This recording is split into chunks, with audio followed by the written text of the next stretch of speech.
ठीक है। माइकिया यहीं रखो भाई, स्पीकर पर लगाओ। अध्यक्ष न्यायमूर्ति डीपी सिंह जी, प्रबंध समिति के सचिव न्यायमूर्ति एसके सिंह, हमारी दोनों इकाइयों के प्राचार्य और प्रधानाचार्य क्रमशः प्रोफेसर धर्मेंद्र कुमार सिंह, डॉक्टर रमेश प्रताप सिंह। कार्यक्रम का शुभारंभ करने के लिए मैं माननीय मुख्यमंत्री महोदय से अनुरोध करूंगी कि वे हमारे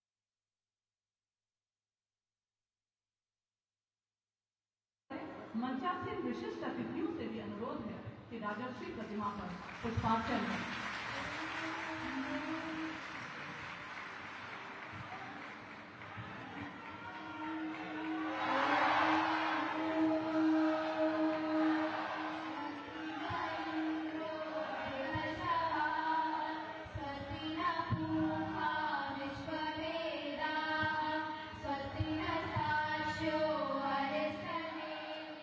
स्वस्ति नो बृहस्पतिर्दधातु।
काशी सबसे दिव्य है क्योंकि यह प्रतापधारी सदाशिव के त्रिशूल पर स्थित है।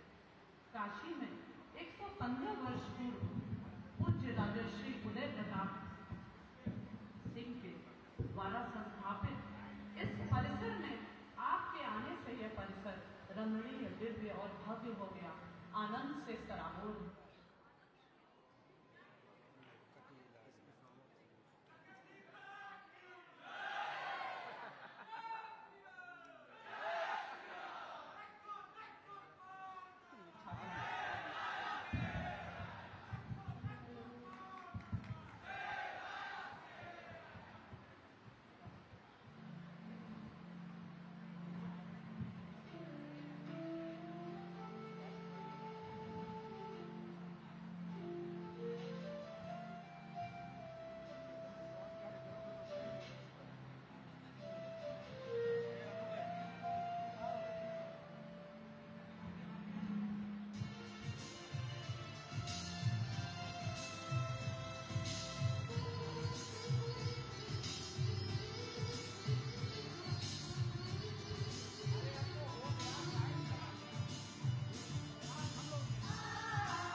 जाएगा इससे अच्छा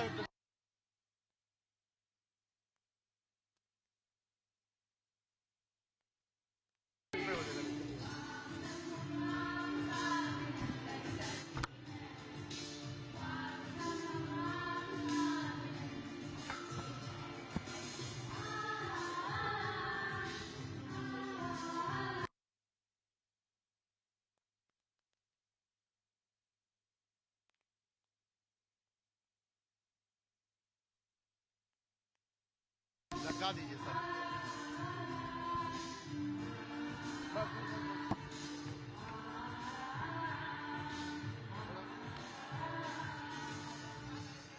धन्यवाद छात्रा। देवोपासना की परंपरा का अभिभावक स्वागत कार्यक्रम में स्वागत के कोई हिलाएगा तो गिर जाएगा। मुख्यमंत्री जी का स्वागत करने के लिए आमंत्रित करूंगी उदय प्रताप शिक्षा समिति के सचिव आवाज देखिए। न्यायमूर्ति माननीय मुख्यमंत्री जी को उनके विशेषण देकर सम्मानित करें।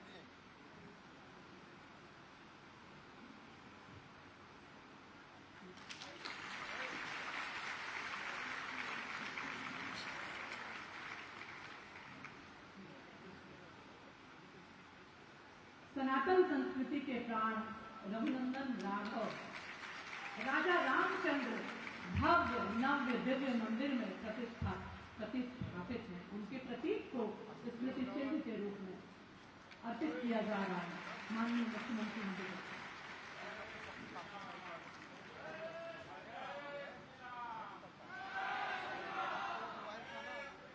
आज के इस कार्यक्रम के विशिष्ट अतिथि माननीय रविंद्र जायसवाल जी हैं। उनके स्वागत के लिए मैं अनुरोध करूंगी महाविद्यालय के प्राचार्य प्रोफेसर धर्मेंद्र कुमार सिंह जी को कि वे उनका स्वागत, अभिनंदन एवं स्मृति चिन्ह देकर उन्हें सम्मानित करें।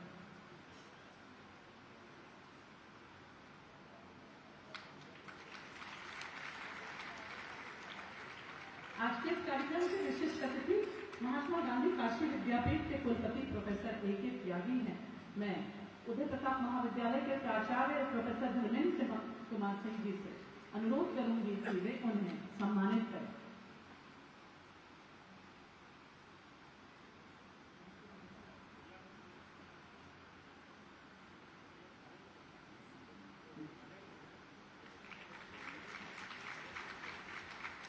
माननीय मंत्री जी दयाशंकर मिश्र दयालु जी का भी स्वागत एवं अभिनंदन करें। प्रोफेसर धर्मेंद्र कुमार सिंह जी माननीय मंत्री जी का स्वागत एवं अभिनंदन करें।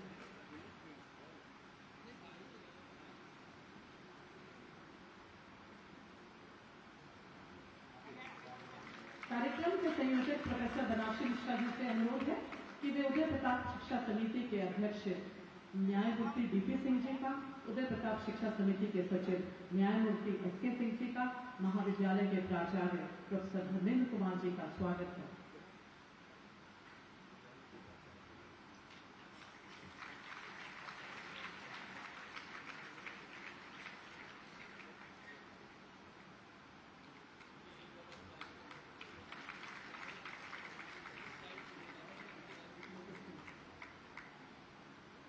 प्रोफेसर बनारसी मिश्रा जी से अनुरोध है कि वे उदय प्रताप इंटर कॉलेज के प्रधानाचार्य रमेश प्रताप सिंह जी का भी स्वागत एवं अभिनंदन करें।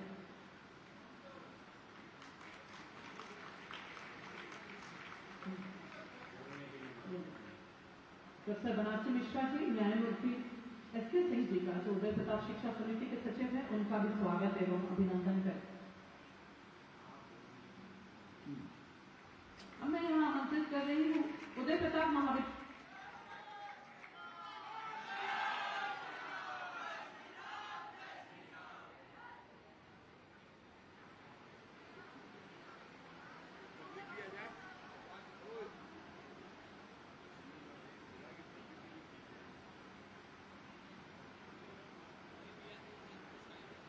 मैं आमंत्रित कर रही हूँ प्रोफेसर धर्मेंद्र कुमार सिंह जी को, वे यहाँ आकर अतिथियों का स्वागत करें।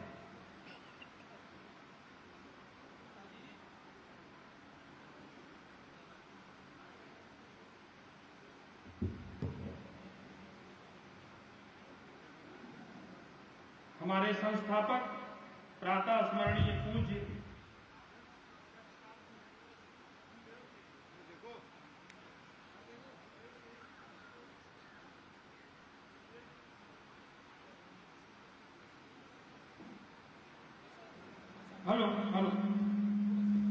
हमारे संस्थापक प्रातः स्मरणीय पूज्य राजर्षि उदय प्रताप सिंह जूदेव के श्री चरणों में नमन करते हुए 115वें संस्थापन दिवस के शुभ अवसर पर आप सभी का हम हार्दिक स्वागत एवं अभिनंदन करते हैं।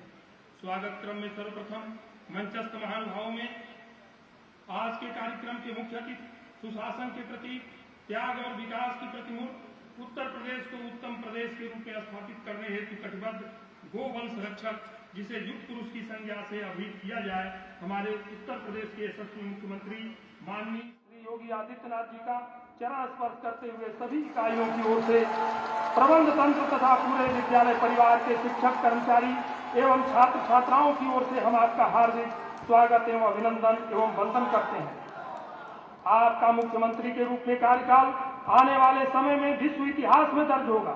आपने त्याग और करुणा की भावना से गरीबों और वंचितों को आगे बढ़ाने का कार्य किया है। निश्चित रूप से आप करिश्माई नेता और आध्यात्मिक चेतना के प्रतीक हैं। वर्तमान में सभी लोग सुख और शांति से इस प्रदेश में रह रहे हैं। इसमें सबसे बड़ा योगदान यदि किसी का है तो वह माननीय मुख्यमंत्री जी आपका है। विशिष्ट अतिथि के रूप में श्री रविंद्र जायसवाल जी माननीय मंत्री का हार्दिक स्वागत एवं अभिनंदन है। आपका इस राजर्षि परिवार के प्रति अपनापन, अनुराग और लगाव हमें हमेशा कृतज्ञ बनाता है। विशिष्ट अतिथि के रूप में प्रोफेसर आनंद कुमार त्यागी जी, माननीय कुलपति महात्मा गांधी काशी विद्यापीठ वाराणसी का हार्दिक स्वागत एवं अभिनंदन है। आपका आत्मीय साहचर्य, संस्था हित में दिया जाने वाला परामर्श हमें ऊर्जास्वित कर बहुत कुछ सकारात्मक कर जाने की प्रेरणा देता है। आज के कार्यक्रम की अध्यक्षता कर रहे प्रबंध समिति के माननीय अध्यक्ष न्यायमूर्ति डीपी सिंह जी का हार्दिक स्वागत एवं अभिनंदन एवं वंदन है। आपके वट वृक्ष रूपी विराट व्यक्तित्व के संरक्षण में हम समस्त इकाइयां एवं समूचा विद्यालय परिवार प्रतिष्ठा को प्राप्त करता है। हमारे प्रबंध तंत्र के माननीय सचिव न्यायमूर्ति एस के सिंह जी का हार्दिक स्वागत एवं अभिनंदन है। संस्था हित में अहर्निश अनवरत आपका मार्गदर्शन ही हमारा पाथेय बनता है। सूक्ष्म से सूक्ष्मतम गतिविधियों पर ध्यान देना और आवश्यकता अनुसार उसका त्वरित निस्तारण करना आपकी उल्लेखनीय विशेषताओं में से एक है। प्रबंध तंत्र के माननीय सदस्यगण एस के काक साहब, प्रोफेसर यूएस सिन्हा साहब, श्री राजेश मेहता जी, श्री एमपी सिंह, न्यायमूर्ति विपिन सिन्हा जी, प्रोफेसर एन राय साहब और आरपीएन सिंह साहब, ठाकुर जितेंद्र सिंह परमार का भी हार्दिक स्वागत एवं अभिनंदन है। यहाँ पर आए हमारे निवेदन पर पधारे हुए गणमान्य अतिथिगण, माननीय मंत्रीगण, गणमान्य विशिष्ट अतिथिगण, प्राचीन छात्र परिषद के पदाधिकारीगण, प्रशासनिक अधिकारीगण, मीडिया के पत्रकारगण एवं छायाकारगण, सभी इकाइयों के शिक्षक, कर्मचारियों, छात्र छात्राओं का भी हृदय से हार्दिक अभिनंदन और स्वागत है। दृढ़ राष्ट्रभक्ति और पराक्रम के भाव को लिए हुए हमारे संस्थापक पूज्य राजर्षि का मिशन है शिक्षा और उसकी ज्ञान ज्योति का विस्तार के साथ युवाओं के चरित्र और व्यक्तित्व के माध्यम से एक समग्र मानव को निर्मित करना, परंपरा और आधुनिकता का अद्भुत समन्वय करना भी पूज्य राजर्षि का उद्देश्य रहा है। महोदय, 115 वर्ष पूर्व 1909 में संस्थापक द्वारा प्रज्वलित ज्ञान मशाल के वाहक के रूप में हम आज गुणवत्ता युक्त शिक्षा के साथ साथ युवाओं में अनुशासन एवं खेल कूद की गतिविधियों से न सिर्फ शरीर श्रेष्ठों के प्रति जागरूक हैं, बल्कि छात्र छात्राओं में स्वस्थ प्रतिस्पर्धा की भावना विकसित कर एक सजग नागरिक निर्मित करने हेतु भी प्रतिबद्ध हैं। हमारी उपलब्धियां रही हैं। 2024 में नाइक से हमको महाविद्यालय को ए ग्रेड मिला है। ए ग्रेड के आधार पर यूजीसी द्वारा 10 वर्षों के लिए स्वायत्तता का विस्तारण कर दिया गया है। आईसीआर के द्वारा भी एग्रीकल्चर के क्षेत्र में हमारा एक्रीडेशन 2022 में हुआ है। 2024 में पेरिस ओलंपिक में भारत का प्रतिनिधित्व हॉकी में ललित उपाध्याय ने किया है, जो हमारे छात्र रहे हैं। कॉलेज की वेबसाइट और ई लाइब्रेरी को विकसित किया गया है। कॉलेज वेबसाइट के 50 लाख से अधिक व्यूअर हैं। 15 कक्षों में इंटरेक्टिव टीचिंग पैनल्स लगाए गए हैं और लगभग 50% छात्र हमारे जो है उससे लाभान्वित हो रहे हैं।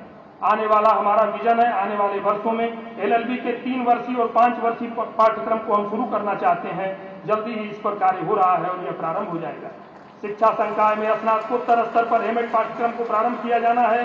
कला संकाय के 2 स्नातक विभागों अंग्रेजी और रक्षा अध्ययन विषय में स्नातकोत्तर पाठ्यक्रम भी हम ऑटोनॉमस कैटेगरी के अंतर्गत शुरू करने का प्रयास कर रहे हैं। जल्दी ही यह शुरू हो जाएगा। कला संकाय में स्नातक स्तर पर 2 विषय गृह विज्ञान और ललित कला ड्राइंग पेंटिंग प्रारंभ करना चाहते हैं। विज्ञान संकाय में स्नातक स्तर पर बीसीए प्रारंभ करना चाहते हैं। साथ ही हमारा लक्ष्य है A++ ग्रेड प्राप्त करना, NIRF रैंकिंग में स्थान सुनिश्चित करना और अतिरिक्त भवन और कक्षों का निर्माण करना, परीक्षा भवन निर्मित करना और भविष्य में राज्य विश्वविद्यालय बनने के लिए जो भी योग्यताएं चाहिए उसको प्राप्त करना। धन्यवाद। जय हिंद, जय राजर्षि। धन्यवाद प्राचार्य जी। वर्ष भर विकास उन्मुखी परियोजनाएं जैसे कि न्यू एजुकेशन पॉलिसी और उन्नत भारत अभियान का गुरुतर दायित्व संभाले हुए प्रबंध समिति के सचिव न्यायमूर्ति एस के सिंह जी को मैं यहाँ आमंत्रित करती हूँ वार्षिक प्रगति के लिए। न्यायमूर्ति एस के सिंह।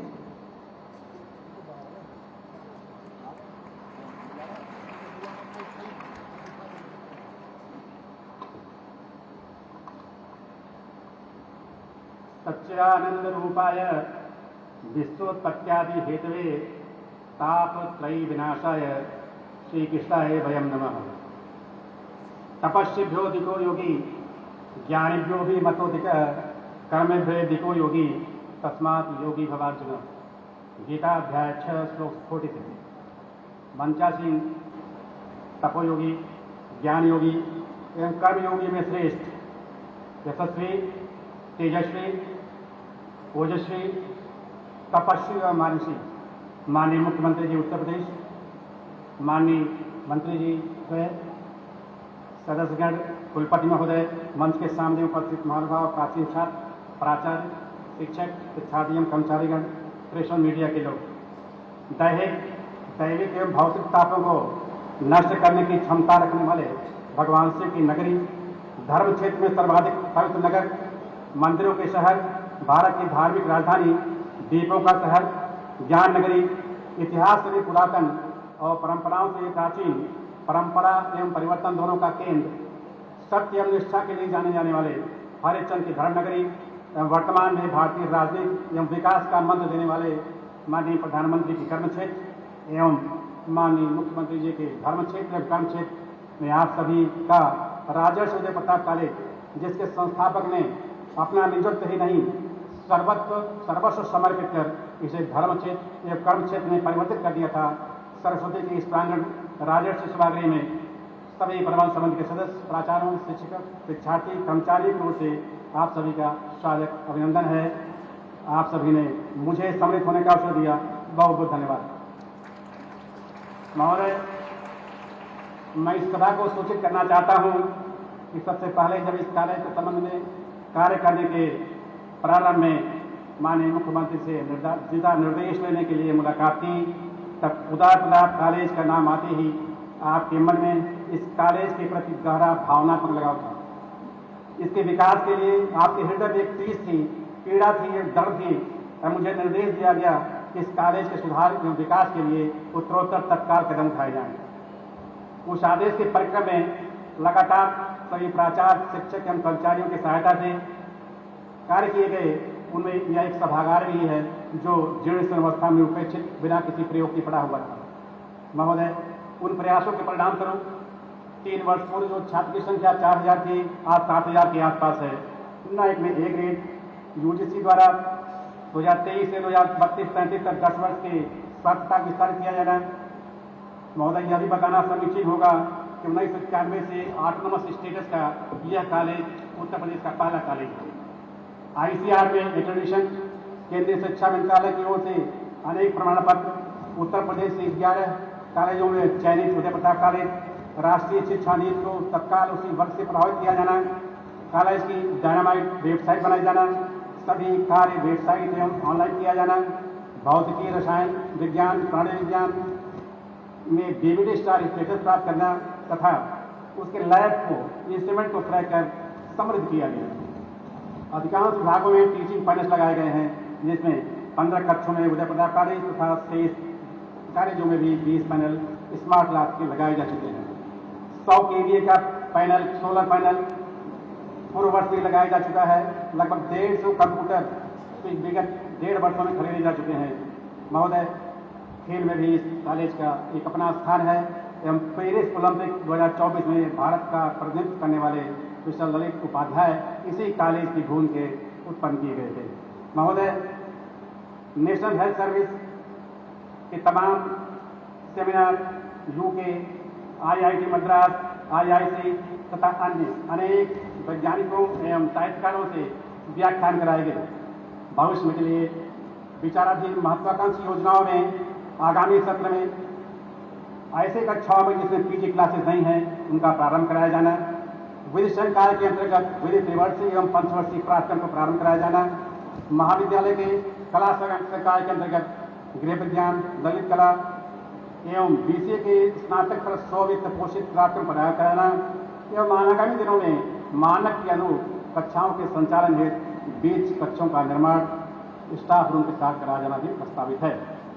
महोदय, विश्वविद्यालय की आवश्यक मानक, निर्धारित भूमि तथा संचित राशि को यह विद्यालय पूरा करता है। महोदय, आपके निर्देशानुसार इस कॉलेज के उच्चतर श्रेणी में लाने किया गया प्रयास ICR तथा A ग्रेड ये आपके आशीर्वाद से है और हम सभी कॉलेज के लोग इस ग्रेडिंग को आपको समर्पित करते हैं। आज राजर्षि परिकल्पना अनेक रूप से साकार करता हुआ यह विद्यालय इस परिसर में संचालित की जा रही विभिन्न 5 इकाइयाँ देश और समाज में नई नई प्रतिभाओं को सामने लाकर प्रोत्साहित कर अपनी सामाजिक सांस्कृतिक भूमिका का निर्वाह कर रही है। महोदय, इस विद्यालय में कृषि विज्ञान की शिक्षा कई वर्षों से की जा रही है, जहाँ पर 100 एकड़ के विशाल क्षेत्र में स्थित इस कॉलेज में कृषि, पशुपालन, गोपालन, बकरी पालन, मुर्गी पालन, मछली पालन आदि की भी शिक्षा दी जाती है और 100 से अधिक गोवंश की सेवा की जाती है, जिसमें विद्यार्थी प्रायोगिक रूप से भी शिक्षा प्राप्त करते हैं। वर्तमान सरकार की योजनाओं के परिणाम स्वरूप देश की कृषि एवं अर्थव्यवस्था दिन दूनी रात चौगुनी गति से बढ़ रही है कि अब देश की बढ़ती जनसंख्या को न केवल दोनों वक्त की थाली की व्यवस्था प्राप्त हो रही है, बल्कि पर्याप्त मात्रा में बफर स्टॉक को भी सुरक्षित किया जा रहा है। सरकार देश के 80 करोड़ लोगों को मुफ्त राशन दे रही है। आज कृषि क्षेत्र में निर्यातक की भूमिका में हम आ चुके हैं। महोदय, जहाँ तक उत्तर प्रदेश की बात है, इसका क्षेत्रफल लगभग 11% है, जबकि आबादी 17% है, परंतु अन्न के उत्पादन में कृषि क्षेत्र में उत्तर प्रदेश का योगदान 20% है। कृषकों की आय जहाँ 5,000 थी, वहाँ वर्तमान में 50,000 हो चुकी है। इस कॉलेज की स्थापना युवाओं के ज्ञानार्जन की प्रेरणा के साथ साथ दृढ़ राष्ट्रभक्ति, पराक्रमश के सिद्धांत पर आगे बढ़ रही है तथा इसे पूरा करने के लिए इसकी भारतीय संस्कृति, राष्ट्रीय स्वरूप की सही पहचान एवं उसकी प्रसार बहुत ही सार्थक भूमिका निभा सकता है। इससे पूरे देश में एकता की सोच को मजबूत किया जा सकता है, जिसके लिए आप लगातार प्रयत्नशील हैं और यह विद्या केंद्र राजेश परिवार आपकी भारतीय संस्कृति, राष्ट्रीय स्वरूप की प्रचार प्रसार में अनवरत प्रयासरत करता रहेगा। गीता कहती है, न ही ज्ञानी न सदृशम पवित्रम विद्यते, अर्थात ज्ञान के सामने पवित्र करने वाली कोई वस्तु संसार में अन्य नहीं है। ज्ञान ही प्रकाश है, ज्ञान ही कल्याण है। पिछले लगातार 3 वर्षों से जब जब कोई कार्यक्रम होता था, तब यहाँ के सभी शिक्षक एवं विद्यार्थीगण, शिक्षार्थीगण, विशेषकर युवा छात्र नेताओं के द्वारा मुझ पर बार बार यह कहा जा रहा था, महोदय, माननीय मुख्यमंत्री को इस परिसर में लाया जाए। अज्ञानता एवं नकारात्मक प्रवृत्तियों से संघर्ष करने के लिए एवं समाज को एक दिशा निर्देश देने के लिए जब एक ब्रह्मर्ष समाज के लिए उतरता है, समाज सेवा के लिए उतरता है, तब ऐसे विश्वामित्र को राजर्षि कहा गया था। 19वीं शताब्दी में जब इस कॉलेज की स्थापना की गई, तब सामाजिक, राष्ट्रीय एवं सांस्कृतिक कार्यों को देखते हुए इसी कॉलेज परिसर के समाज में उदय प्रताप जूदेव को राजर्षि की उपाधि से सम्मानित किया गया। महोदय, हम सभी उदय प्रताप कॉलेज का यह समाज आपको माननीय मुख्यमंत्री जी को राजर्षि के संबोधन से संबोधित करते हैं। हम विश्वास दिलाते हैं कि राजेश परिवार कि हम सभी शिक्षक शिक्षार्थी आपके राष्ट्रीय सांस्कृतिक विकास में एवं आपके संघर्ष में हमेशा साथ हैं। मानवता के विकास के लिए सभी को एक साथ करने के लिए आगे बढ़े। शक्ति के विद्युत कण जो विकल्प बिखरे हैं वो निरुपाय, समन्वय उनका करें समझ, विजयी मानवता हो जाए। जय हिंद, जय भारत। धन्यवाद न्यायमूर्ति एस.के. सिंह जी। आज यह मंच समृद्ध है क्योंकि उत्तर प्रदेश के सुशासन के 2 मंत्री माननीय रविंद्र जायसवाल जी, माननीय दयाशंकर मिश्र दयालु जी यहाँ मौजूद हैं। इस क्रम में मैं यहाँ आमंत्रित करती हूँ माननीय रविंद्र जायसवाल जी को।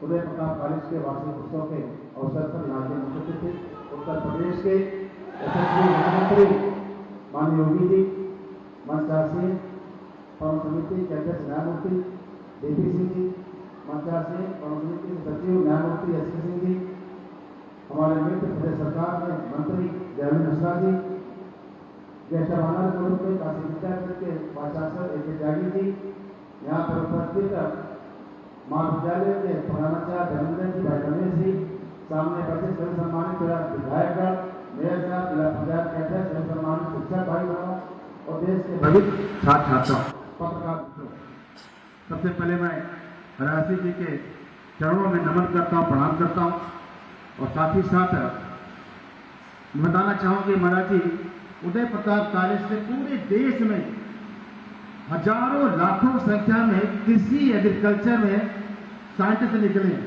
चाहे भारत सरकार का हो चाहे प्रदेश सरकार का हो, कोई भी कृषि विभाग हो, वहाँ का साइंटिस्ट यूपी कॉलेज से निकलता है। इस बात का फख्र होता है जब पूछते कि आप कहा कि मैं कहता हूँ यूपी कॉलेज मेरे विधानसभा का है, तो देश के किसी भी कोने में जाइए, किसी भी अगर है तो यूपी कॉलेज भी है। यूपी कॉलेज का डेली का खोआ भूसते भूसते लाल पेड़ा का नाम हो गया, पूरे विश्व में लाल पेड़ा प्रसिद्ध हो गया। बाबा के मंदिर में लाल पेड़ा कहा जाता है। यहाँ की पहचान यूपी कॉलेज से, नर्सरी से, यहाँ से न जाने कितने हाथी के, बास्केटबॉल के, वॉलीबॉल के अंतर्राष्ट्रीय खिलाड़ी इसी राशि जी के नर्सरी दिया, न जाने कितने प्रोडक्शन दिया, न जाने कितने अमीन अवार्डी दिया। और राजनीति के क्षेत्र में भी यहाँ से शिक्षा लेकर के प्रधानमंत्री और दूसरे स्टेट के मुख्यमंत्री भी यूपी कॉलेज में दिया है। इसके लिए राशि जी के चरणों में प्रणाम करता हूँ। अगर ये ना होता तो कई लाख परिवार शिक्षा से वंचित होता। 2009 में जो कल्पना किया था राशि जी ने, उस कारण से कई लाख लोगों को शिक्षा मिला, रोजगार मिला और देश को साइंटिस्ट मिला, देश को अच्छे कार्यकर्ता के रूप में लोग मिले।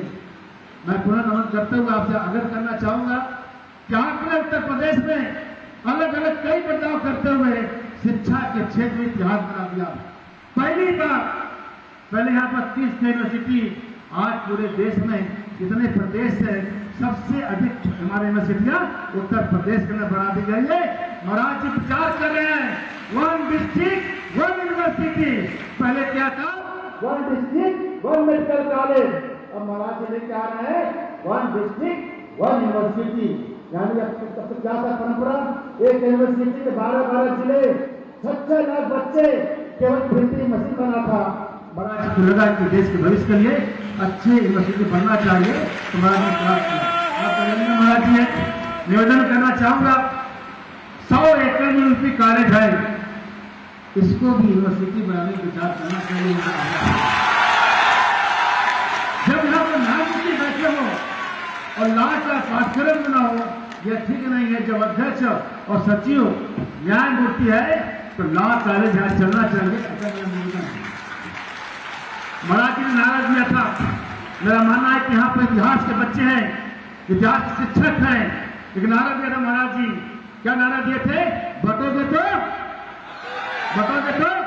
ये नारा नहीं था, ये इतिहास था। काशी के अंदर भारत माता का मंदिर है, वह मंदिर में कौन कौन गए होंगे, हाथ पकड़ना भैया, आप नहीं गए, जहां बता रहे हैं आपको। 1915 का नक्शा भारत का था, उस नक्शे को बनाया गया उसको है। आज जो हमारे भारत का मैप है वो 47 का है। 15 में क्या था भारत के अंदर, जो जाते हैं वहां पर देखिएगा पुनः हमारे निगाह से। तो 15 के नक्शे में भारत के 1915 के मैप से बनाया गया है। पाकिस्तान हमारा, हमारा है बांग्लादेश, हमारा है अफगानिस्तान, हमारा श्रीलंका, हमारा नेपाल, हमारा बर्मा। बढ़ गए तो कट गए, बढ़ गए तो कट गए। भारत की सीमा छोटी हो गई। इतिहास वहां बताता है, इतिहास बताता है एक और युद्ध अकबर और राणा प्रताप का। अकबर के बाबा बाबर जब विस्तार करने लगे तो महाराणा प्रताप के बाबा सांगा ने उनको रोका, आगे नहीं बढ़ने दिया। अकबर आते हैं, अकबर विस्तार करते हैं और विस्तार करके छोटी छोटी रियासत को जाति जाति बांट करके अपने विलय करते हैं, अपना विस्तार करते हैं। लगा महाराणा प्रताप को कि यह पूरा जो हमारा अकबर का है कार्रवाई बढ़ता जाएगा। वह निकल के किले से, निकल के महल से जंगल में जाते हैं और कोल भील आदिवासी सबको जोड़ते हैं और एक होते हैं। तो हल्दी घाटी में अकबर को रोकने में सफल हो जाते हैं। महाराज जी यही कर रहे हैं, भारत अब कटने नहीं पाएगा, बटने नहीं पाएगा, एक रहो अनेक, एक रहो हम आगे बढ़ेंगे, ये महाराज जी कर रहे हैं। और महाराज जी भी मुख्यमंत्री कार्यालय से नई शर्त के माध्यम से प्रदेश को चला रहे हैं, जंगल आदिवासियों को जोड़ रहे हैं और मठ से प्रदेश का संचालन कर रहे हैं। इसलिए आज जो इतिहास बन रहा है हमारे देश के लिए, भविष्य के लिए है। आपका अभिनंदन है, वंदन, धन्यवाद। धन्यवाद मंत्री जी। अब मैं यहाँ आमंत्रित कर रही हूँ माननीय दयाशंकर मिश्र दयालु जी।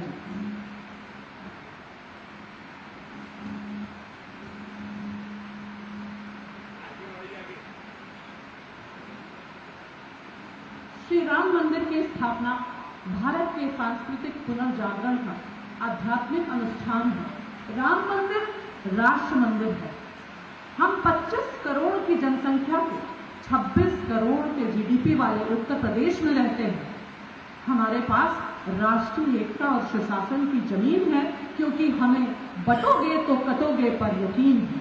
हमारे कुशल प्रशासक हैं माननीय मुख्यमंत्री जी, जिनकी तुलना आज देवानाम प्रिय सम्राट अशोक एवं हैंदव धर्म उद्धारक छत्रपति शिवाजी से की जाए।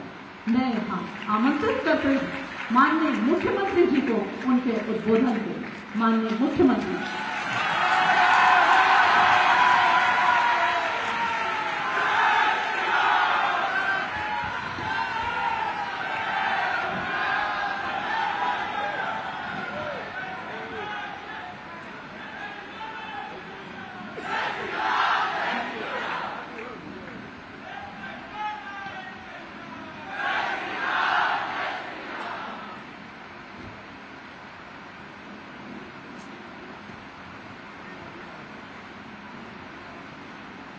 उदय प्रताप कॉलेज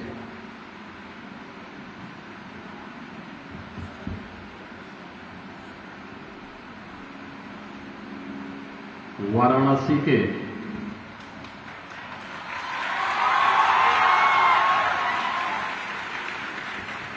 स्थापना दिवस समारोह की अध्यक्षता कर रहे उदय प्रताप शिक्षा समिति के अध्यक्ष न्यायमूर्ति श्री डीपी सिंह जी,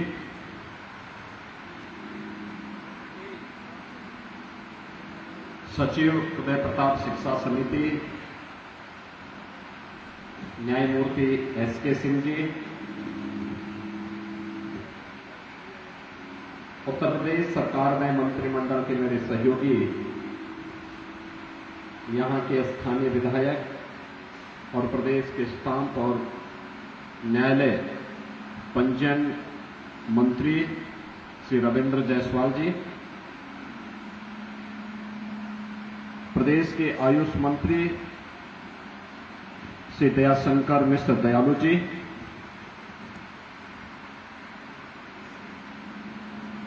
कुलपति महात्मा गांधी काशी विद्यापीठ प्रोफेसर आनंद कुमार त्यागी जी,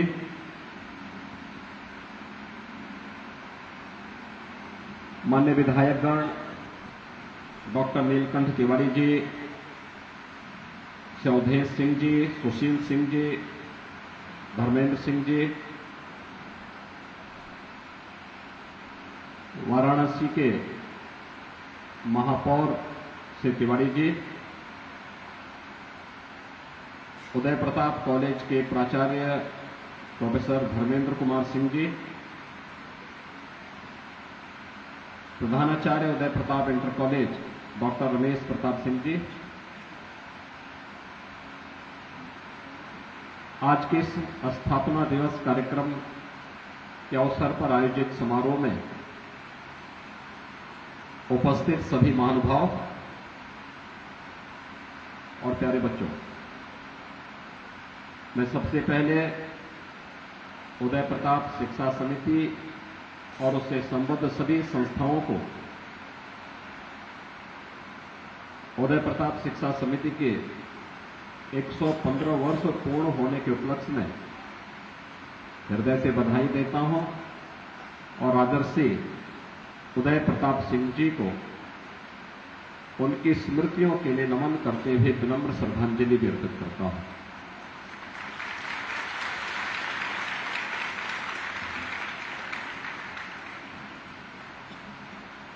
यूपी कॉलेज का नाम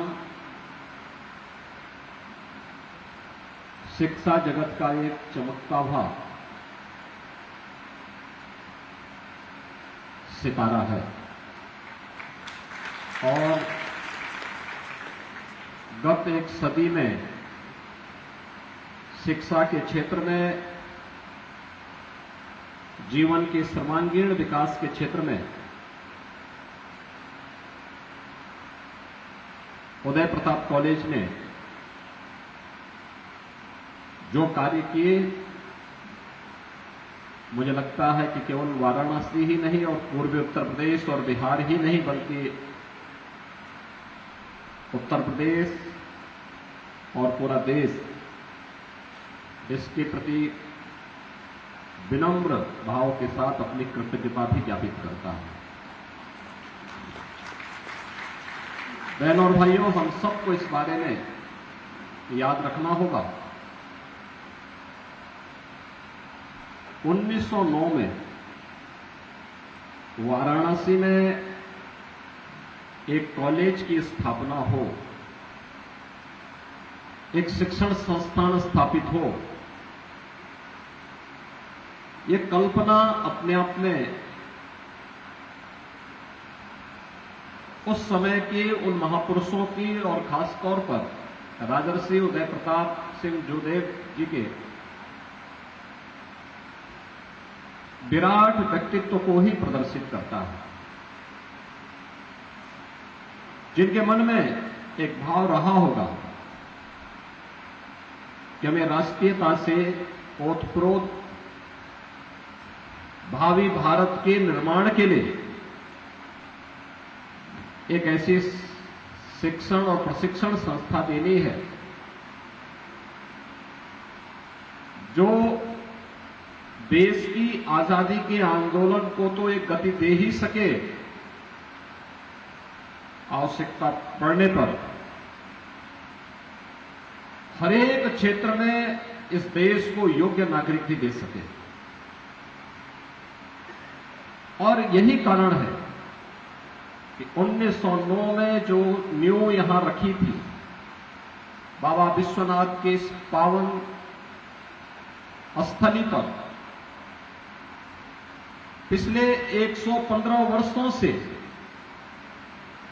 जीवन के हर एक क्षेत्र में आप देखेंगे तो उदय प्रताप कॉलेज से जुड़े हुए जो प्रशिक्षित और शिक्षित, जो स्नातक हैं, प्रास्नातक हैं, अच्छे स्पोर्ट्स पर्सन्स हैं, कृषि के क्षेत्र में हो, डेयरी के क्षेत्र में हो या जीवन के प्रत्येक अन्य क्षेत्र में, वो हम सबको देखने को मिलता है। पूरे देश के अंदर भी और राज्य के अंदर तो अक्सर उन लोगों से मुझे एक संवाद और संपर्क होने का मेरा अवसर प्राप्त होता रहता है। मैं आज सुबह ही जब इस कार्यक्रम के लिए गोरखपुर से प्रस्थान कर रहा था तो गोरखपुर में मंदिर के द्वारा संचालित महाराणा प्रताप शिक्षा परिषद के अध्यक्ष वर्तमान में जो हैं उनका नाम भी उदय प्रताप सिंह है। प्रोफेसर उदय प्रताप सिंह वह पूर्वांचल विश्वविद्यालय के कुलपति थे। तो आज सुबह सुबह, उनकी उम्र इस समय लगभग 95 साल है, वे मेरे पास आए। उन्होंने कहा कि आज आप यूपी कॉलेज जा रहे हैं। मैंने कहा कि मैं उसी कॉलेज में 5 वर्ष रह करके पढ़ा हूं।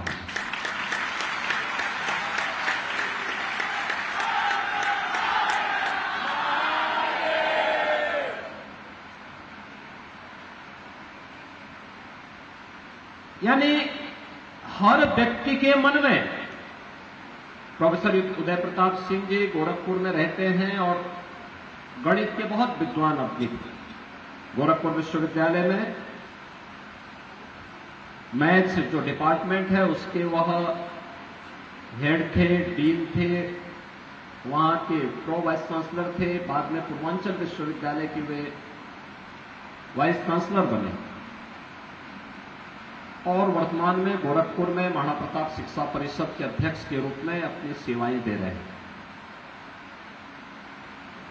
मैं स्वयं उनकी बातों को देख करके कि जो व्यक्ति स्वयं एक ऊंचाई प्राप्त करने के बाद आज 95 वर्ष की उम्र में भी अपनी उस पुरातन संस्था को स्मरण कर रहा हो, तो मुझे बताने लग गए हो, कहने लगे साहब हम घुड़सवारी भी वहां करते थे, वहां पे हमारे समय में खेल के कार्यक्रम इस प्रकार के थे, संध्या वंदन के ये नियम थे, ये सारे कार्यक्रम वहां इस रूप में होते थे। ये बातें बताती है कि किस पवित्र उद्देश्य के साथ राजर्षि ने इस पावन सांस्कृतिक राजधानी में इस संस्था की नींव रखी और देश को एक शिक्षित और प्रशिक्षित युवा देकर के, आत्मनिर्भर युवा देकर के, स्वतंत्रता के पूर्व राष्ट्रभक्त नौजवानों की पीढ़ी को इस संस्था के माध्यम से तैयार करने का कार्य किया। याद रखना, युवा शक्ति की उपेक्षा करके कोई देश आगे नहीं बढ़ सकता, कभी आगे नहीं बढ़ सकता। हमें उनकी भावनाओं को सम्मान देना होगा, उन्हें आगे बढ़ने के लिए उचित अवसर देने होंगे। हम उनकी भावनाओं को कैद करके नहीं रख सकते, उनके आगे बढ़ने की संभावना को हम बाधित नहीं कर सकते, उसमें बैरियर नहीं लगा सकते, और ये हमें कोई अधिकार भी नहीं होना चाहिए, क्योंकि ये पहली बार नहीं, दुनिया के अंदर किसी भी देश ने प्रगति तब तक नहीं की है, वह देश कभी आगे नहीं बढ़ा है जिस देश की युवा शक्ति कुंठित हो, जिस देश की युवा शक्ति अपराध बोध से ग्रसित हो, वह देश कभी आगे नहीं बढ़ सकता जहां की युवा शक्ति दिग्भ्रमित हो।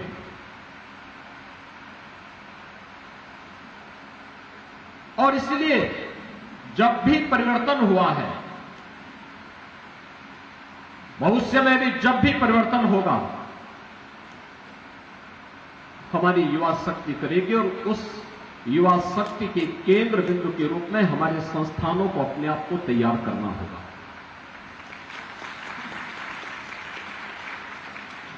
याद करिए, जब भगवान राम ने निस्सरहीन करो वही का संकल्प किया था, क्या उम्र थी उनकी? कि मैं इस धरती से राक्षसों का अंत करके ऋषि मुनियों को, वनवासियों गिरवासियों को अभय प्रदान करूंगा। यह संकल्प उस उम्र में अयोध्या का राजकुमार कर रहा है। जब श्री कृष्ण संकल्प करते हैं कि परित्राणाय साधूनाम विनाशाय च दुष्कृताम, तब युवा ही थे, बुजुर्ग नहीं थे। याद करिए,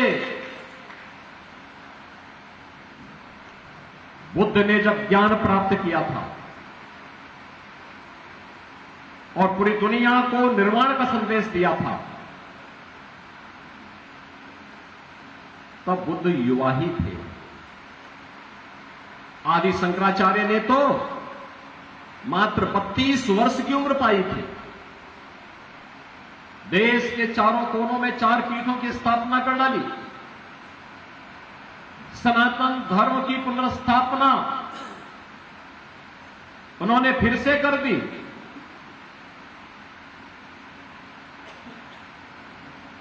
महाराणा प्रताप ने जब पहला युद्ध अकबर के खिलाफ लड़ा था, उस समय महाराणा प्रताप की उम्र मात्र 27 वर्ष थी।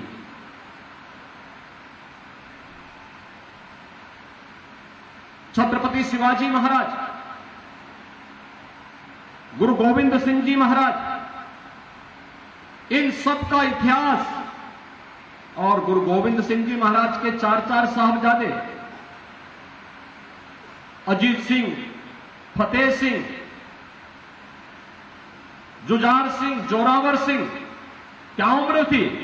7 साल, 9 साल, 11 साल, 14 साल। ये कोई उम्र है? लेकिन देश के लिए लड़ रहे थे, धर्म के लिए लड़ रहे थे, और उन्होंने शहादत प्राप्त की थी। पूरी दुनिया के अंदर वैदिक संस्कृत का उद्घोष करने वाले स्वामी विवेकानंद मात्र 39 वर्ष जीवित रहे थे, और जब उन्होंने पूरी दुनिया को संदेश दिया था जब लोग उनके बाने पर हंस रहे थे, तब उन्होंने कहा था कि गर्व से कहो हम हिंदू हैं। पूरी दुनिया के अंदर उन्होंने घोष किया था। मात्र 39 वर्ष जीवित रहे थे और दुनिया को बताया था कि हमारा सनातन धर्म क्या है। और इसलिए गुरुदेव रविंद्रनाथ टैगोर से पूछा गया था कि भारत क्या है। उन्होंने कहा था भारत को जानना है तो आप स्वामी विवेकानंद को पढ़ लीजिए, भारत के बारे में पूरी जानकारी मिल जाएगी। 1857 के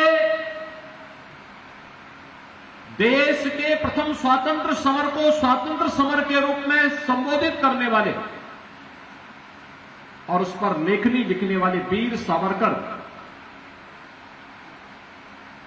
को जब 2 आजन्म कारावास की सजा होती है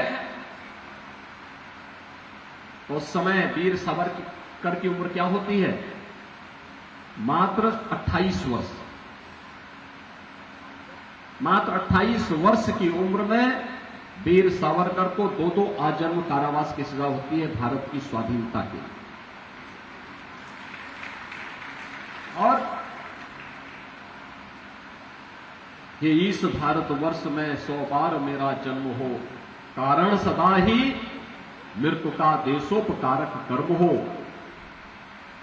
इसके साथ इस उद्घोष को करते करते फांसी के फंदे पर झूलने वाले पंडित राम प्रसाद बिस्मिल, ठाकुर रोशन सिंह, असफाउल्लाह खान, चंद्रशेखर आजाद, राजेंद्र प्रसाद लाहिड़ी, ये सब युवा थे, सभी युवा थे।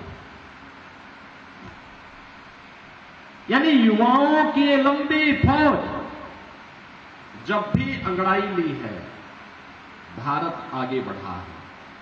भारत ने एक नए प्रतिमान स्थापित किए हैं और उस नए प्रतिमान को स्थापित करने के लिए ही यह वर्ष उदय प्रताप कॉलेज की दृष्टि अत्यंत महत्वपूर्ण है। याद करना, आप यहां पे अपनी स्थापना दिवस मना रहे हैं। यह वर्ष राजर्षि की 175वीं वर्षगांठ का वर्ष भी है और 175 वर्ष एक उस महापुरुष का जिन्होंने यूपी कॉलेज जैसा संस्थान दिया हो वाराणसी में। वाराणसी विद्या का केंद्र प्राचीन काल से था, आधुनिक शिक्षा का भी केंद्र बिंदु बने। यह अपने आप में एक नई दिशा थी 1909 में और एक विस्तृत क्षेत्र में। आज के दिन पर हम पब्लिक स्कूल बनाते हैं, सीबीएसई का जो सबसे जो कठिन उनके नियम है कि कम से कम उसमें 2 एकड़ लैंड होनी चाहिए और मुझे लगता है इनके पास यहां पे सैकड़ों एकड़ भूभाग है जहां पर बालिकाओं के भी संस्थान चल रहे हैं, पब्लिक स्कूल भी चल रहा है, इंटर कॉलेज भी चल रहा है और महाविद्यालय भी चल रहा है। यहां पे स्पोर्ट्स स्टेडियम भी है और भी अन्य तमाम डेयरी भी है, एग्रीकल्चर का फार्म भी है और भी कुछ चल रहा है। ये सभी कुछ यहां पे वाराणसी के अंदर, काशी के अंदर एक साथ एक कैंपस के साथ ये सब जुड़े हुए हैं और सब संचालित हो रहे हैं। ये चीजें दिखाती हैं कि उनके मन में एक तड़प थी, कैसा भारत हम देना चाहते हैं। राजर्षि का जन्म और वे राजा थे भिंका स्टेट के, जो आज का श्रावस्ती जनपद है। काशी विद्या की केंद्र थी, इसलिए उन्होंने कहा कि ये काशी इसके लिए सबसे उपयुक्त जगह होगी। उन्होंने काशी में आकर के इस कार्य को आगे बढ़ाया और काशी आज जिस रूप में तेजी के साथ आगे बढ़ी, 1909 में उदय प्रताप शिक्षा समिति के माध्यम से संस्थान की स्थापना और 1916 में महामना पंडित मदन मोहन मालवीय जी के द्वारा काशी हिंदू विश्वविद्यालय की स्थापना। काशी की दिशा 2 महत्वपूर्ण कदम रहे हैं। इन 100 वर्षों में अनेक विभूतियों ने जीवन के अलग अलग क्षेत्र में इस संस्थान से देश के लिए, समाज के लिए बहुत कुछ किया। अभी गत वर्ष ही ओलंपिक के लिए भारत को मेडल प्रदान करने वाले हॉकी के खिलाड़ी ललित उपाध्याय को हमने डिप्टी एसपी के पद से नवाजा है। जब मैं ललित उपाध्याय से बात कर रहा था तो ललित उपाध्याय ने बताया साहब मैं यूपी कॉलेज में ही पढ़ा हूं। यानी ये चीजें क्या दिखाती है कि आपके पास क्षमता है और उस क्षमता के अनुरूप अपने आप को तैयार करना। याद रखना, हम समय की गति को नहीं रोक सकते और काल का चक्र भी बड़ा विचित्र होता है। वह न किसी का इंतजार करता है और न किसी को इंतजार करने की फुर्सत देता है। जो उस प्रवाह के साथ अपने आप को लेकर के चल पड़ता है वह आगे बढ़ पाता है और जो उस प्रवाह में रुक जाता है वो पिछड़ जाता है। हमें पिछड़ना नहीं है। एक अवसर है आपके पास। मैं भी देख रहा था, मेरे पास यहां पर जब उदय प्रताप शिक्षा समिति के सचिव न्यायमूर्ति एसके सिंह जी जब अपनी बात को अपना उद्बोधन दे रहे थे, उनकी पीड़ा भी थी कि हमें इन चीजों की मान्यता चाहिए। और मुझे लगता है कि मान्यता के लिए पहले से स्थापित संस्थाएं अगर अपनी न्यूनतम अर्हता पूरी करते हैं तो उन्हें शासन की भावनाओं के अनुरूप, जिसे हम ईज ऑफ डूइंग बिजनेस कहते हैं, वह केवल व्यवसाय के लिए नहीं बल्कि जीवन के प्रत्येक क्षेत्र के लिए है कि कार्य की सुगमता आसान हो। और मैं तो कहता हूं कि किसी भी शिक्षण प्रशिक्षण संस्थान को मान्यता देने के लिए आज के दिन पर हमें इतना मोटा पोथा की बजाय एक पेज की मान्यता का कागज भरना चाहिए और एफिडेविट उसके साथ लगवा देना चाहिए। आप उसको ऑनलाइन करिए, सरलीकरण करिए। अगर उसके द्वारा सभी बातें सही कही गई हैं, आप एक टीम बनाइए, टीम ने सबको जायज पाया है, एक पेज में सबको मान्यता मिल जानी चाहिए। उस मोटे पोथे को कोई नहीं पढ़ता, कोई नहीं देखता होगा। हाँ, कुछ बाबुओं के लिए अपना टाइम पास करने का मौका जरूर मिल जाता होगा और उसको जितना सरलीकरण आप कर सकते हैं करना चाहिए। लेकिन मेरा यह मानना है कि उदय प्रताप कॉलेज के पास एक क्षमता है कि स्वयं में एक ऑटोनोमस सेंटर बने, कैंपस बने। किसी भी शिक्षक की सेवा पर इसका कोई विपरीत असर नहीं पड़ने वाला है, कोई विपरीत असर नहीं पड़ने वाला है।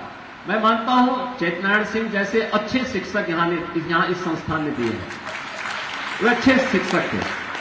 अब भले ही उनका शिक्षा से दूर थोड़ा दूरी उन्होंने बना ली है, लेकिन अच्छे शिक्षक के रूप में वे जाने जाते हैं, अनुशासित शिक्षक के रूप में जाने जाते हैं।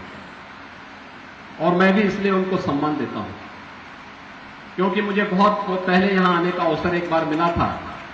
तो जब मैं आया था तब मैं देख रहा था, उस समय चेतनारायण सिंह जी डंडा लेकर के छात्रों के साथ व्यवस्था में खड़े थे। बाद में उनको मैंने एमएलसी के रूप में भी उनके कार्यकाल को देखा। दोनों में अंतर था, एक अनुशासित शिक्षक के रूप में, एक योग्य शिक्षक के रूप में। आज जब वो आते हैं तो वो फिर वो ट्रेड यूनियन वाली उनकी वो निचालक शुरू हो गई है। अब वो कहते हैं कि हमारी मांगें पूरी हो चाहे जो मजबूरी हो। तो मैं कहता हूं कि आप ट्रेड यूनियन के नेता नहीं, आप तो एक शिक्षक हैं, आपको शिक्षक के रूप में बात करनी चाहिए। ये बोलिए कि हम पढ़ाएंगे, बच्चों के अधिक से अधिक दिन कक्षाएं चलनी चाहिए।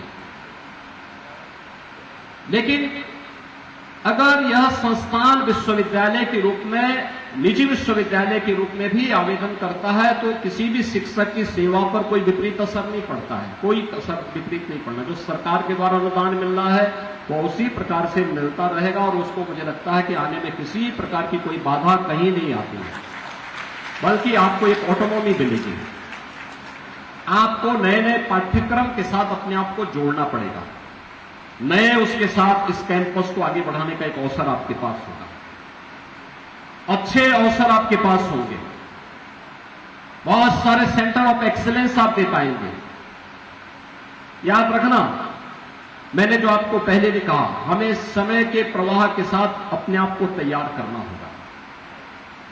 आज टेक्नोलॉजी कहां से कहां तक पहुंच चुकी है, बहुत आगे बढ़ चुकी है। एक समय था जब हम लोग एक आर्टिकल बनाने में हम लोगों को 4, 6, 10 घंटे लगते थे, 20 घंटे लगते थे। आज ऐसा कुछ नहीं। आज चैट जीपीटी में जाइए, आप जाइए, आपको 3 से 4 मिनट में ढेर सारा मटेरियल उसमें मिल जाएगा। कोई भी आर्टिकल आपको तैयार करना हो, कोई भी आलेख तैयार करना हो, टेक्नोलॉजी बहुत आगे बढ़ चुकी है। एक सॉफ्टवेयर है ये आर्टिफिशियल इंटेलिजेंस का, और आपको उतना बड़ा आलेख आपको मिल जाएगा। विषय है, आपको फिर अपने अनुसार, अपनी रुचि के अनुसार उसको शब्दों का स्वरूप देकर के आप उसको आगे बढ़ा सकते हैं। आप आर्टिफिशियल इंटेलिजेंस के बारे में युवा पीढ़ी को नहीं बताएंगे, ड्रोन टेक्नोलॉजी के बारे में नहीं बताएंगे, रोबोटिक टेक्नोलॉजी के बारे में नहीं बताएंगे, इंटरनेट ऑफ थिंग्स के बारे में नहीं बताएंगे, एग्रीकल्चर में जीन एडिटिंग तक पहुंच चुके हैं। किस से भागेंगे? भागने से समस्या का समाधान नहीं होने वाला है। हमें भी उसके अनुरूप अपने कैंपस को और अपनी तैयारी करनी पड़ेगी।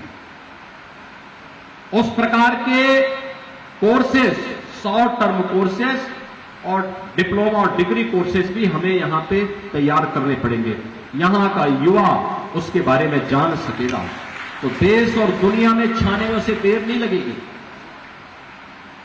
लेकिन यह अवसर हमें देना पड़ेगा।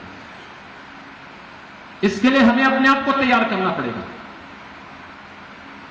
टेक्नोलॉजी से भागेंगे, विज्ञान से भागेंगे, नए ज्ञान से भागेंगे, कहीं ठिकाना नहीं मिलेगा। हमें उसके साथ, उससे 10 कदम आगे चल करके बढ़ने की आवश्यकता है। और वही संस्थान को भी एक नई पहचान दिलाएगा। और इस संस्थान से निकला हुआ जो छात्र होगा, जो योग्य नागरिक होगा, वही यहां की पहचान होगी। आपके होर्डिंग, आपके बैनर, आपके विज्ञापन, आपकी पहचान अस्थायी रूप से नहीं बन सकते। आपका पहचान का माध्यम बनेगा जो स्नातक यहां से जाएगा, जो योग्य नागरिक इस संस्थान से जाएगा, वो आपकी पहचान को दे देगा। और वह पहचान संस्थान को एक नई ऊंचाइयां प्रदान करेगा।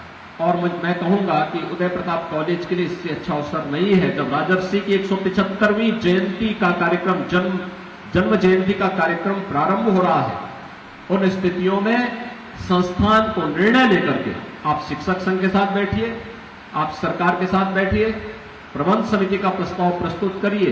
मुझे लगता है कि आपको विश्वविद्यालय बनने में कोई देर नहीं लगने वाली, कोई देर नहीं लगने वाली। आपकी मान्यता की औपचारिकताओं के लिए एक सेल्फ सफिशिएंट एक मॉडल आप दे पाएंगे। स्वयं में सेल्फ सस्टेनेबल मॉडल आपका होगा। आपको निर्णय लेने की स्वतंत्रता होगी।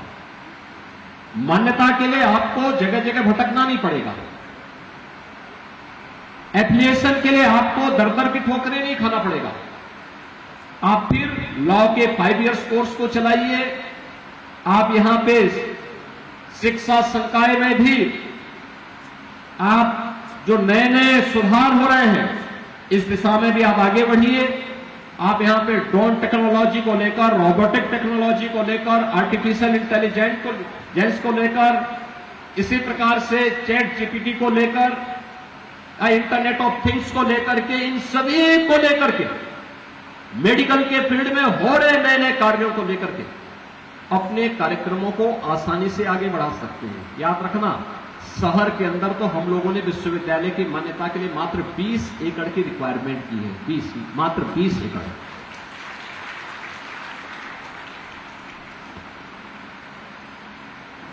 ग्रामीण क्षेत्र में 50 एकड़ है, ये तो ऐसे भी जिला मुख्यालय है, यहां पे तो मात्र 20 एकड़ में ही आपका विश्वविद्यालय बन सकता है।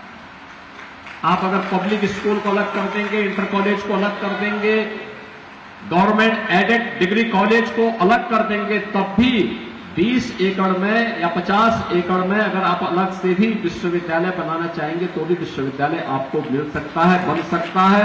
और जितने भी सेल्फ फाइनेंस कोर्सेज आप चला रहे हैं सब विश्वविद्यालय से जोड़ देंगे तो हमेशा के लिए मान्यता की वो आपकी समाप्त। आप अपना निर्णय लीजिए, स्वतंत्र रूप से अपना काम करिए और क्वालिटी पे ध्यान दीजिए। याद रखना, आज का समय क्वालिटी का, उत्कृष्टता का, उस लक्ष्य को प्राप्त करने के लिए हमें क्या प्रयास हम कर सकते हैं, उस दिशा में आगे बढ़ने का है। और उस दिशा में अगर आप आगे बढ़ेंगे तो स्वस्थ प्रतिस्पर्धा को आप आगे बढ़ाने में मदद कर पाएंगे और लोग आपके बारे, आपके पीछा, आपके साथ कदम से कदम मिलाकर के चलने के लिए मजबूर होंगे। हम दूसरों के पीछे न जाएं, बल्कि लोग हमारे कार्यों से हमें फॉलो करें। ऐसा आदर्श हमें प्रस्तुत करना होगा, लेकिन ये कड़ी मेहनत से होगा। कड़ी मेहनत का कोई विकल्प नहीं हो सकता, परिश्रम का कोई विकल्प नहीं हो सकता, और शॉर्टकट का रास्ता किसी व्यक्ति को कभी मंजिल में नहीं पहुंचा सकता। याद रखना, जीवन में आगे बढ़ने के लिए कठिन से कठिन परिश्रम को करने के लिए तैयार रहिए, लेकिन शॉर्टकट का रास्ता कभी मत अपनाइए। नियमों का पालन करिए। शासन के नियम सुशासन की स्थापना के लिए, एक सर्वसमावेशी समाज के निर्माण के लिए होते हैं। अगर हम उसका पालन कर रहे हैं तो फिर कानून आपको पूरा संरक्षण देगा, आपको सम्मान भी देगा, आगे बढ़ने के लिए ढेर सारे अवसर भी देगा। और वाराणसी में उस ऊर्जा का केंद्र बिंदु यूपी कॉलेज को बनना चाहिए। यूपी उदय प्रताप शिक्षा समिति को उसका केंद्र बिंदु बनना चाहिए। उस दिशा से जो प्रयास आपके द्वारा किए जा रहे हैं, मुझे लगता है उस प्रयास को तत्काल आगे बढ़ाएंगे आप तो संस्थान को भी और वाराणसी के साथ साथ पूर्वी उत्तर प्रदेश और बिहार को इसका लाभ होगा। दूसरा, अपने पुरातन छात्रों को जोड़िए। जैसे आप 25 नवंबर की तिथि को अपनी स्थापना दिवस के कार्यक्रम के साथ जोड़ते हैं, ऐसे ही या तो इस समारोह में या किसी अन्य अवसर पर, राजर्षि के जन्मदिन के अवसर पर, या जो मूल दिवस है जिस दिन स्थापना हुई थी 1909 में इस संस्थान की, उस दिवस को पुरातन छात्रों को भी जोड़िए। जैसे मैं आज गोरखपुर में था, प्रोफेसर यूपी सिंह जी स्वयं मेरे पास आए, उन्होंने कहा कि साहब मैं उस संस्थान में पढ़ा हुआ हूं। ऐसे लोगों की पूरी सूची आपके पास होनी चाहिए। ऐसा सॉफ्टवेयर डेवलप करिए, डिजिटली सबको अपने पास रखिए और फिर हर वर्ष दीजिए। अपनी प्रोग्रेस रिपोर्ट देते हैं तो उस प्रोग्रेस रिपोर्ट में भी जोड़िए कि कौन से आपके पुरातन छात्र कहां कहां पे जीवन के अलग अलग क्षेत्र में वे कार्य कर रहे हैं, उनके बारे में भी आप लोगों को बताएंगे तो लोग जान पाएंगे। इस संस्थान के बारे में जानने में लोगों को और मदद मिलेगी। मुझे बहुत अच्छा लगा आज आपके बीच में आकर के, और मैं विश्वास करूंगा कि यहां के सभी शिक्षक भी यहां की प्रबंध समिति के साथ मिलकर के एक नए प्रवेश में आगे बढ़ने के लिए, तो प्रधानमंत्री जी का स्लोगन है ना कि नए भारत का नया उत्तर प्रदेश बनना चाहिए, ऐसे ही नए उत्तर प्रदेश के यूपी कॉलेज के नए कैंपस की दिशा में हमें आगे बढ़ने की तैयारी अपनी करनी चाहिए। इस विश्वास के साथ मैं स्थापना दिवस के अवसर पर उदय प्रताप शिक्षा समिति और उससे संबद्ध सभी शिक्षण प्रशिक्षण संस्थानों को अपनी शुभकामनाएं देता हूं। मेरे पास शिक्षा समिति के सचिव न्यायमूर्ति एसके सिंह जी ने प्रतिवेदन दिया है और सरकार उसमें सकारात्मक पहल करके उन कार्यक्रमों को आगे बढ़ाने में पूरी मदद भी करेगी। मैं आप सबके प्रति अपनी शुभकामनाएं देता हूं और विश्वास व्यक्त करता हूं कि संस्थान अपने कार्यों के माध्यम से न केवल वाराणसी में बल्कि प्रदेश और देश में अपना एक बार पुनः उस गौरवशाली इतिहास को पुनर्स्थापित करने में सफल होगा जिसके लिए यूपी कॉलेज जाना जाता था। आप सबके प्रति मेरी मंगलमय शुभकामनाएं। धन्यवाद। जय हिंद। धन्यवाद माननीय मुख्यमंत्री जी। और अंत में मैं सभी विशिष्ट जनों को सादर धन्यवाद देते हुए राष्ट्रगान का सबको निवेदन करती हूँ। राष्ट्रगान।